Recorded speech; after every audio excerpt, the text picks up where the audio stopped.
হতাশ হতাশ হতাশ পুরো বাঙালি জাতি, পুরো বাংলাদেশের ক্রিকেট প্রেমীরা পুরো হতাশ।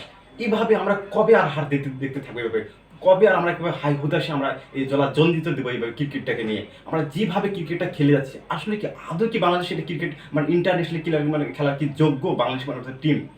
যেভাবে অন্যান্য দল বা অন্যান্য প্লেয়ার যেভাবে টি-20 বা রিকুইজিশন বা রান-রেট হিসাবে যেভাবে টি-20 খেলে থাকে, কিন্তু সেভাবে কিন্তু বাংলাদেশ কিন্তু এখন সেই জিনিসটা খেলতেছে, কোনোভাবেই খেলতেছে না। আজকে কত সুন্দর একটা আমার সেমিফাইনাল সুবর্ণ সুযোগ, এরকম চান্স হয়তো বাংলাদেশ আর কখনো পাবে কি পাবে না এটা বলা খুব বাহুল্য। কিন্তু বাংলাদেশ এত সুন্দর একটা চান্স, এত রিকুইজিশন, এটা অন্যান্য টিম হলে একবার অনায়াসে কিন্তু ম্যাচটা জিতিয়ে নিয়ে আসে। আমার নেওয়া হয় যে যেটা আমাদের দাঁড়িয়েছিল যে আমাদের 12 ওভার 1 বলে কিন্তু আমরা 116 রান করতে কিন্তু আমরা সেমিফাইনালে যেতে পারবো, ওটা 42 দিলাম। কিন্তু সাধারণত আমরা যে একটা টার্গেট পেয়েছি, যা নর্মালি যেটা টার্গেটটা পেয়েছি সেটা কিন্তু আমরা টপ করতে পারিনি, ম্যাচটা কিন্তু হেরে গেছি।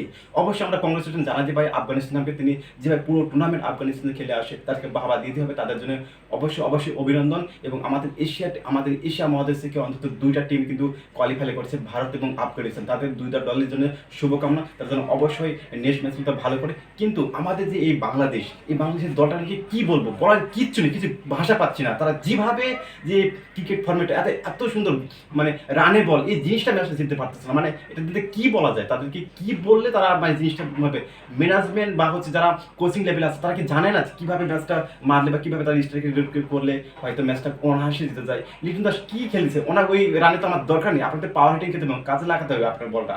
আর অন্যান্য প্লেয়ারদের প্রতি তো বলাই যায় না, ঠিক আছে, তারা তো এমনিতেই যাচ্ছে তাই ব্যাট করে যাচ্ছে। কিন্তু এই ম্যাচটা অন্তত আমরা হয়তো সেমিফাইনালে যেতে পারবো, কিন্তু ম্যাচটা আমাদের যেটা উচিত ছিল। এইভাবে হতাশে কবে থেকে আমরা এই হতাশে আমরা বয়ে বেড়াবো?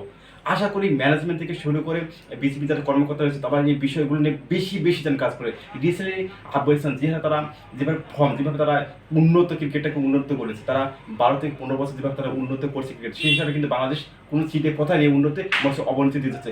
পুরোটা কেন এরকম হচ্ছে, এটা অবশ্যই চিন্তার একটা বিষয়। পুরো বাঙালি জাতিকে এটা প্রশ্ন রইল বিবিসির কাছে যে অবশ্যই তারা এরকম ভালো খেলোয়াড় এবং কীভাবে তাদের টি-20 ফর্মেট যে কোনো ফর্মেটেই হোক না কেন কীভাবে তাদেরকে ক্যালকুলেটর হিসাবে যে ম্যাচটা ছিনে যেতে হয়, এইগুলো বিষয়ে বেশি কাজ করে।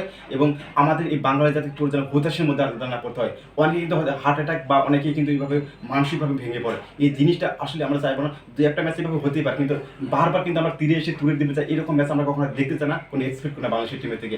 আশা করি ভিডিওটা ভালো লাগলে লাইক, কমেন্ট এবং শেয়ার করতে বলবেন না।